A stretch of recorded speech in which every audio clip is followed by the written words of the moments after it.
বাংলাদেশে বিনিয়োগ বাড়াতে মার্কিন ও ভারতীয় ব্যবসায়ীদের প্রস্তাব গুরুত্বের সঙ্গে বিবেচনা করা হচ্ছে বলে জানিয়েছেন শিল্প ও বাণিজ্যমন্ত্রী খন্দকার আব্দুল মুকতাদির। শনিবার সিলেট মেট্রোপলিটন পুলিশ কমিশনারের কার্যালয়ে কর্মকর্তা কর্মচারীদের সঙ্গে বৈঠক শেষে সাংবাদিকদের কথা বলেন তিনি।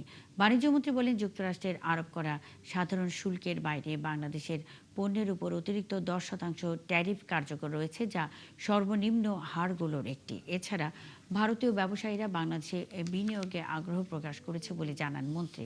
ব্যবসায়ীরা বাংলাদেশ ভারত স্থলবন্দরগুলো পুরোপুরি কার্যকর করার উপর গুরুত্ব দিয়েছেন বলে জানান তিনি।